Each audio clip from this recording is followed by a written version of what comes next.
भारत माता की, भारत माता की, भारत माता की। आप लोगों को 45 मिनट हो चुका है बैठे हुए। आज की डेट में सिटिंग पावर कम हो गई है। इतनी देर तो अपने घर में सोफे पे नहीं बैठ पाते होंगे जितनी देर यहाँ प्लास्टिक की कुर्सी पे बैठे हुए। तो एक बार ज़रा खड़े हो जाइए थोड़ा सा। अगले 1 घंटे लगातार बैठना, इसलिए थोड़ा सा बेंडिंग वेंडिंग कर लीजिए आराम से, और एक दूसरे से अगल बगल नमस्ते कर लीजिए,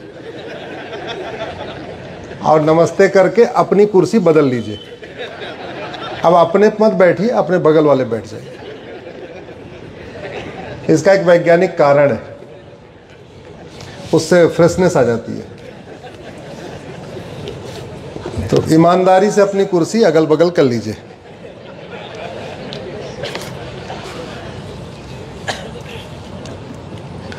सबसे पहले यहाँ बुलाने के लिए, आप सबसे मिलवाने के लिए मैं आदरणीय रविंद्र जी को धन्यवाद देता हूँ। एक बार रविंद्र जी खड़े हो जाएं, सब लोग देख लें। मुझे बुलाने वाले आप ही हैं यहाँ पे। आप सबको प्रणाम करता हूँ। मुख्य अतिथि आदरणीय मारुति सावंत जी, आदरणीय सुधीर जी, आदरणीय राघवेंद्र देश पांडे जी, और सामने बैठे सभी उपस्थित भाइयों और बहनों। जो हमसे बड़े हैं उनको प्रणाम करता हूँ, जो हमसे छोटे हैं उनको अपना स्नेह भेंट करता हूँ। आज का दिन मेरे लिए बहुत विशेष दिन है। 2025 का ये 12वां कार्यक्रम है। 2024 में मैं 122 जिलों में गया था। एक रविवार अपने घर में था, क्योंकि दीपावली के बाद उस दिन भैया दूज थी और मेरी बहन आई हुई थी। 2023 में 115 जिलों में गया था। एक रविवार अपने घर में था, क्योंकि उस दिन दीपावली थी। 2022 में 90 जिलों में गया था। अब तक 500 जिलों में प्रवास हो चुका है, कम से कम एक बार। कुछ एक जिलों में 10-12 बार हो चुका है। जैसे आज मैं काउंट कर रहा था, तो आज पुणे में मेरा 11वां कार्यक्रम है पिछले 5 साल में। भारत में सबसे ज़्यादा जो मेरा फेवरेट एयरपोर्ट है वो इंदौर एयरपोर्ट और पुणे एयरपोर्ट है।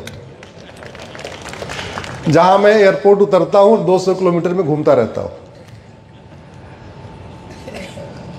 अभी अगले शनिवार रविवार फिर आ रहा हूं, पुणे आ रहा हूं, भिड़े गुरु जी की एक यात्रा है, उस कार्यक्रम में शामिल होने के लिए। फिर 15-16 को परभनी संभाजी नगर। रविंद्र जी ने बोला कि 14 को जरा फिर से एक बार आ जाइए, इधर कोई कॉलेज है, लॉ कॉलेज है, वहां आने के लिए बोला है। पूरा का पूरा फरवरी, संजोग यह है कि इस बार पूरी फरवरी में सारे शनिवार रविवार में महाराष्ट्र में ही हूं।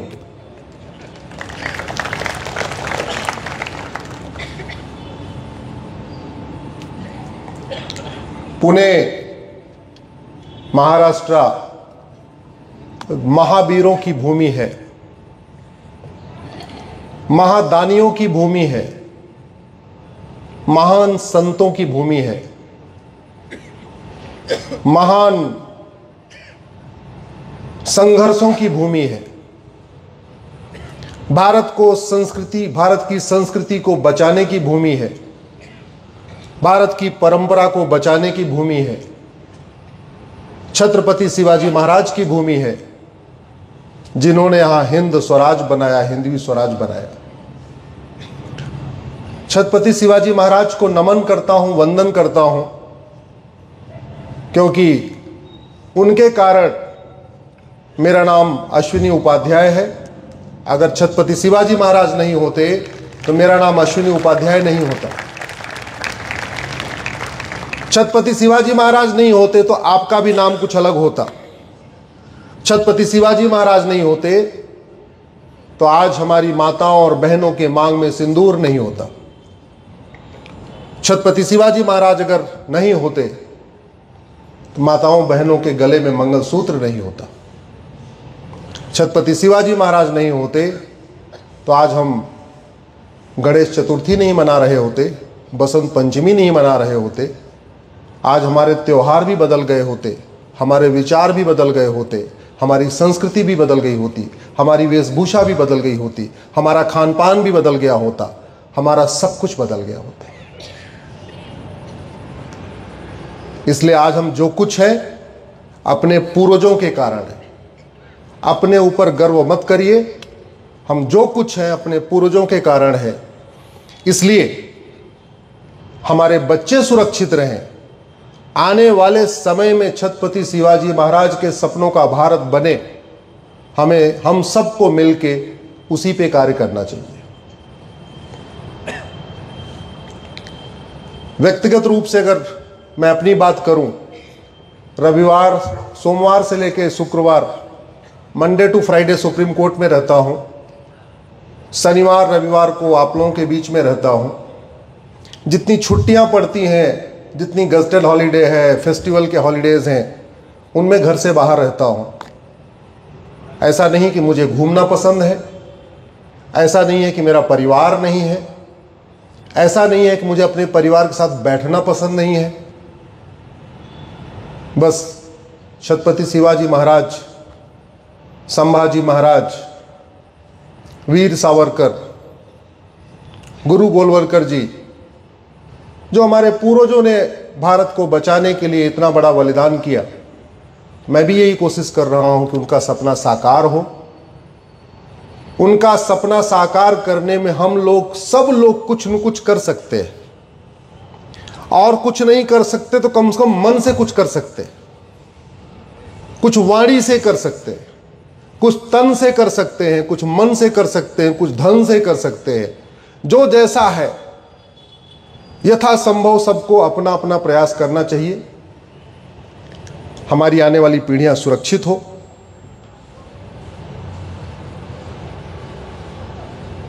महाभारत में, रामायण में उत्तरकांड है।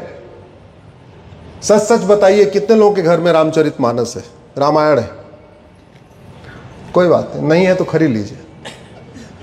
घर में कम से कम एक महाभारत, भगवत गीता और रामचरितमानस, वाल्मीकि रामायण, ये 3 पुस्तक तो रखिए।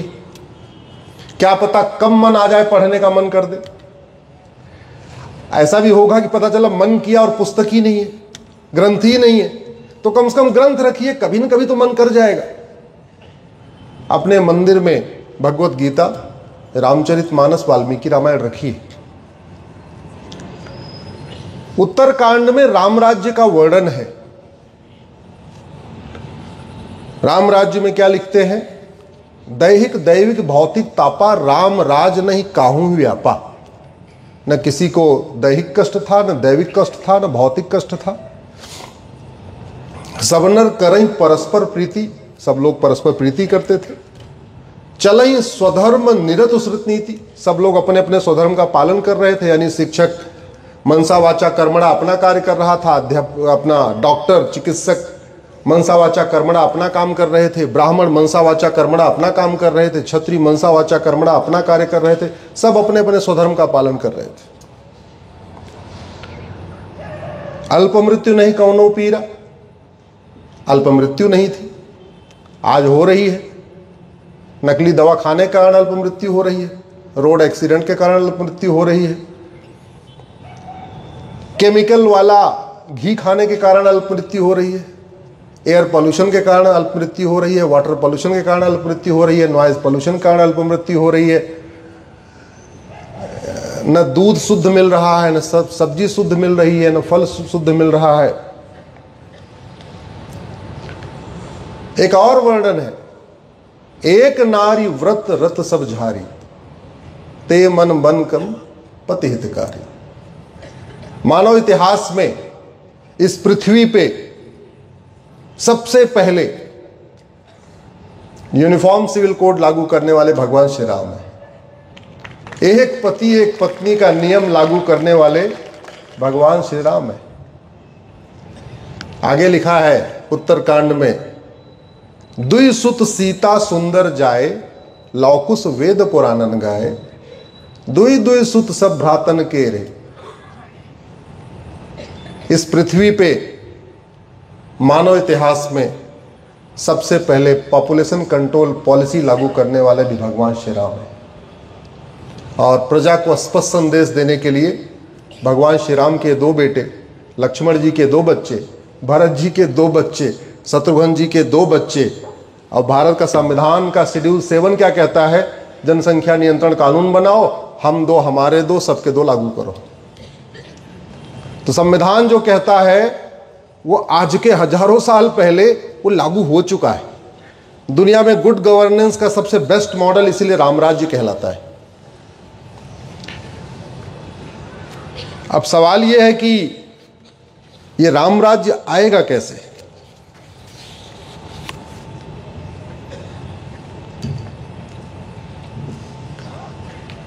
डॉक्टर अच्छा हो, डॉक्टर ईमानदार हो, डॉक्टर बड़ा मेहनती हो, समझदार हो, लेकिन दवाई अगर गड़बड़ हो तो बीमारी ठीक होगी क्या? जरा जोर से बोलिए, जोर से बोलिए जरा। नहीं होगी। ड्राइवर बड़ा अच्छा हो, एक्सपीरियंस वाला हो, गाड़ी गड़बड़ हो, यात्रा सुरक्षित होगी क्या? मिस्त्री बहुत अच्छा हो लेकिन सीमेंट बालू गड़बड़ हो, घर सुरक्षित होगा क्या? ऐसे ही समाज अच्छा हो, शासक अच्छा हो, शासक ईमानदार हो, शासक मेहनती हो, लेकिन नियम कानून गड़बड़ हो तो देश सुरक्षित नहीं होता।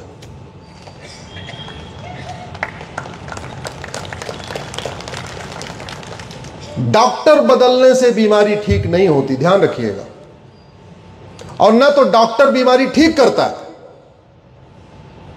यह बहुत बड़ी गलतफहमी है कि डॉक्टर बीमारी ठीक करता है। डॉक्टर अंदर जाता है या दवाई अंदर जाती है? जोर से बोलिए जरा।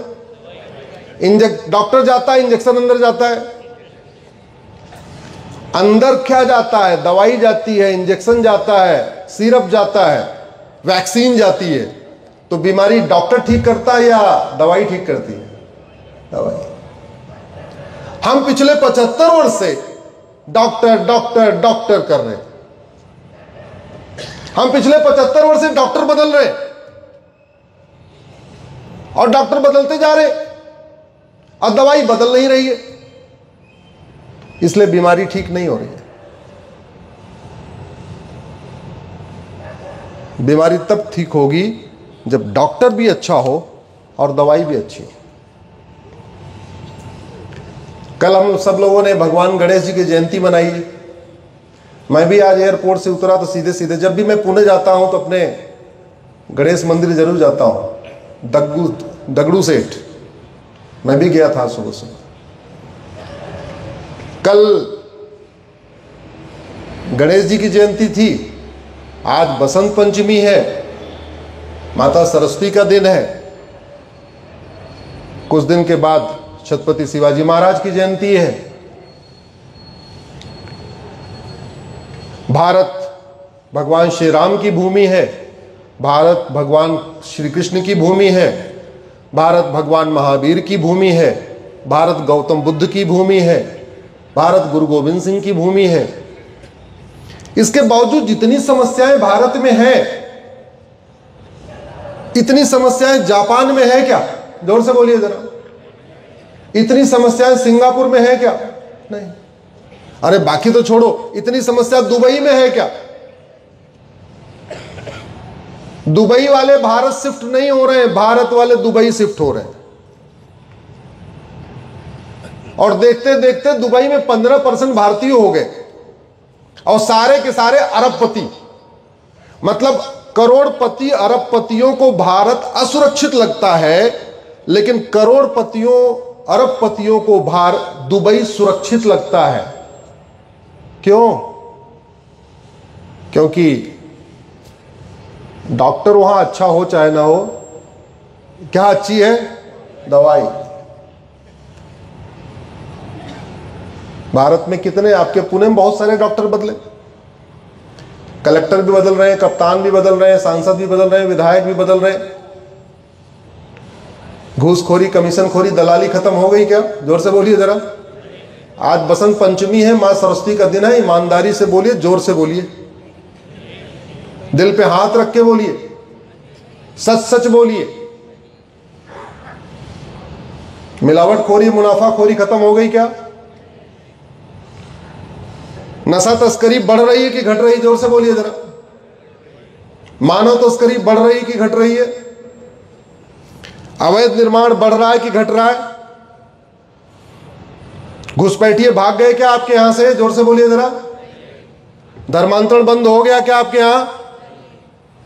मिशनरियों ने जिस तरीके से यहां पे शुरू किया था, बरगलाना, फुसलाना, काला जादू, अंधविश्वास फैला के कन्वर्ट करना, वो रुक गया क्या? उमेश कोल्हे के हत्यारों को फांसी हो गई क्या? मुंबई बम कांड में, जो मुंबई में जिन्होंने बम कांड किया था, उनके मददगारों की नागरिकता खत्म हो गई क्या? नकली दवाइयों का कारोबार बढ़ रहा है कि घट रहा है? फर्जी राशन कार्ड बंद हो गए बनने क्या? फर्जी आधार, फर्जी ड्राइविंग लाइसेंस, फर्जी वोटर आईडी, फर्जी बर्थ सर्टिफिकेट बनने बंद हो गए क्या? ये जितनी प्रॉब्लम मैंने बताया है, इसमें से कोई भी प्रॉब्लम न पूरी दुनिया में है, न ये लाइलाज है। ये जितनी प्रॉब्लम बता रहा हूं, इसमें से एक भी प्रॉब्लम सिंगापुर में नहीं है, इसमें से एक भी प्रॉब्लम जापान में नहीं है, इसमें से एक भी प्रॉब्लम दुबई में नहीं है। तो भारत में क्यों है? भारत तो महापुरुषों का देश है। उधर तो कोई महापुरुष नहीं, किसी महापुरुष ने जन्म नहीं लिया, फिर वहां क्यों नहीं है, यहां क्यों है? क्योंकि यहां डॉक्टर बदल रहे हैं, दवाई नहीं बदल रही है। और हम लोग भी इतने स्वार्थी हैं, घर में बच्चे की तबीयत खराब हो जाए, एक बार डॉक्टर को दिखाएंगे, अगर 4 दिन के अंदर बुखार नहीं उतरा तो दोबारा डॉक्टर के जाके बोलेंगे, डॉक्टर साहब आपकी दवाई काम नहीं कर रही है, कृपया दवाई बदल दो। ऐसा बोलते कि नहीं बोलते? बोलते कि नहीं? जरा जोर से बोलो भाई। बोलते हैं। हमने अपने समाज के डॉक्टरों को जाके बोला क्या? ऐसा कौन सा कानून बना रहे हो, यहां तारीख पे तारीख मिल रही है, मुकदमे का तो फैसला ही नहीं हो रहा है।